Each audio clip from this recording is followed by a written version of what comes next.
La chute vertigineuse des effectifs de la franc-maçonnerie aux États-Unis d'Amérique est un phénomène connu des francs-maçons français. En revanche, les efforts des grandes loges américaines pour remédier à cette situation leur sont moins connus.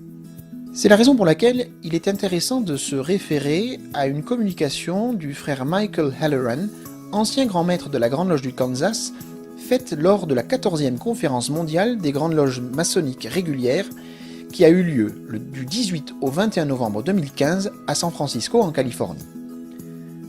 Le frère Halloran rappelle que ce n'est pas la première fois que la maçonnerie américaine est confrontée dans son ensemble à une baisse spectaculaire de ses effectifs. La période antimaçonnique de 1828 à 1838, notamment suite à l'affaire Morgan que j'ai évoquée dans cette vidéo, la panique boursière de 1873, la Grande Dépression des années 1930, etc. ont provoqué une baisse parfois radicale des adhésions à la franc-maçonnerie. À chaque fois, l'ordre maçonnique parvenait à se relever de ces périodes creuses, jouissant d'une bonne réputation au sein de la société américaine. Les grandes loges arrivaient à retrouver des membres sans avoir à mettre en place des politiques de recrutement traditionnellement interdites par les principes maçonniques. En effet, la franc-maçonnerie n'est pas prosélyte. Mais depuis les années 1960, la baisse des effectifs est devenue plus durable. Elle a amené les grandes loges américaines à s'interroger puis à remettre ouvertement en cause l'interdiction de recrutement. Selon une majorité de ces grandes loges, il était inutile d'attendre que des hommes se portent candidats au mystère maçonnique spontanément, librement et volontairement. En revanche, il était plus important à leurs yeux de susciter activement des vocations maçonniques chez des personnes qui n'y auraient jamais songé en l'absence d'une politique de recrutement clairement assumée. Ce que le frère Dwight Smith, ancien grand maître de la Grande Loge de l'Indiana, avait ainsi résumé en 1966, je le cite, « Eh bien, il me semble que tôt ou tard, la maçonnerie devra faire face à la réalité et devra abandonner l'idée stupide qu'un homme bon et très estimé dans sa communauté ne peut pas être invité à déposer une demande d'initiation. » Fin de citation. Dans sa communication, le frère Halloran analyse les hésitations des grandes loges à se lancer dans des politiques de recrutement et il décrit ensuite les initiatives les plus notables dans ce domaine. C'est ainsi qu'il y a eu, à partir des années 1980, le programme To Be One, Ask One.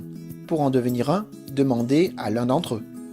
Ce programme, malgré ses mérites, a été un échec. Cela a conduit les grandes loges à adopter, dans les années 1990, des politiques de recrutement plus directes et agressives. Ainsi, en 1995, Maurice Fisher, grand maître de la Grande Loge du Kansas, mit au défi les membres des loges de sa juridiction en ces termes. Recherchez activement dans votre mémoire les noms d'hommes bons que vous connaissez. Demandez à ces personnes si devenir un membre de la plus grande confrérie du monde les intéresse. Si elles manifestent leur intérêt, la porte leur est ouverte pour enclencher le processus de demande.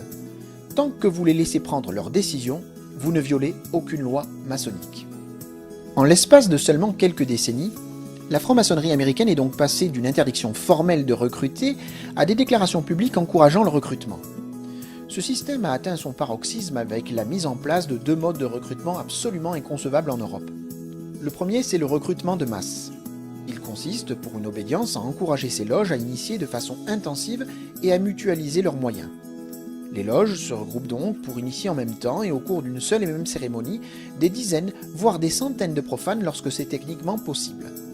Le plus souvent, ce recrutement est coordonné par la grande loge concernée. Le profane est initié maçon au sein d'un groupe plus ou moins important. Puis il continue son cheminement au sein de sa loge de rattachement, généralement celle qui est géographiquement la plus proche de son domicile.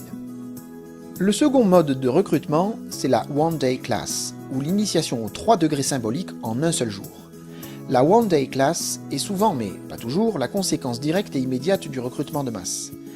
La plus grande One Day Class de l'histoire maçonnique américaine a été organisée par la Grande Loge de l'Ohio le samedi 27 avril 2002, après une intense campagne publicitaire de 2 mois. 10 Orients se mobilisèrent. De 550 à 570 loges bleues y participèrent, sans compter les ateliers de haut grade. 7700 profanes environ furent initiés et élevés à la maîtrise le même jour. Imaginez le programme. De 6h15 à 8h du matin, c'était les inscriptions. 8h30, initiation au premier degré. 10h30, réception au grade de compagnon. Midi, lunch. 13h, élévation à la maîtrise. Et à partir de 16h, pour ceux qui le voulaient, réception au sein des hauts grades du rite écossais ancien accepté. En un mot, un programme démentiel. Le recrutement de masse et la One Day Class ne sont cependant pas pratiqués par toutes les grandes loges américaines. Certaines d'entre elles y sont résolument hostiles. 35 d'entre elles ont néanmoins franchi le pas, la majorité des grandes loges donc. La conclusion du frère Michael Halloran est sévère et ne manquera pas de faire tousser certains dignitaires américains. Le déclin constant des adhésions depuis 1957 a clairement conduit les grandes loges à assumer le pire. Il est indéniable que la confrérie s'est fait plaisir au cours du XXe siècle avec la construction de somptueux temples et autres installations, affirmant la maçonnerie d'une façon beaucoup plus manifeste que par le passé, ce qui constitue probablement un autre virage doctrinal en soi. Comme il devenait plus visible, l'ordre a pris d'importants engagements philanthropiques, ce qui avait l'avantage concomitant de renforcer la position de la franc-maçonnerie parmi les profanes. Supporter ces dépenses exigeait une croissance constante des adhésions. Un coup d'œil aux adhésions maçonniques en Amérique du Nord confirme que ces efforts ont non seulement échoué, mais qu'ils ont spectaculairement échoué. Les progrès en découlant sont statistiquement insignifiants. Mais ça ne veut pas dire que ces changements doctrinaux n'ont eu aucun effet. Les conséquences involontaires, qui sont une dévaluation de l'ordre, une atteinte à l'expérience initiatique et une rupture avec des siècles de tradition, ont elles-mêmes soulevé des problèmes qui peuvent nécessiter de nouveaux changements doctrinaux pour réparer les dégâts. Bien que très intéressante, je dirais que la communication du frère Michael Halloran reste très factuelle. Elle se borne à décrire, sans complaisance il est vrai, la situation de la maçonnerie américaine. Elle en montre même toute la démesure. Ce faisant, comment se fait-il que les grandes loges américaines soient confrontées à une telle érosion de leurs effectifs depuis tant d'années, au point d'être acculées à organiser de grands barnums dépourvus de toute valeur initiatique? Le frère Halloran se garde bien de poser la question frontalement. Il semble toutefois qu'un début de réponse puisse être recherché dans les activités même des loges américaines, circonscrites essentiellement à la pratique des rites et aux œuvres de charité. Beaucoup de frères américains entrent en maçonnerie comme on entre dans un club plus ou moins folklorique. Ils s'y ennuient et en partent finalement aussi vite qu'ils y sont venus.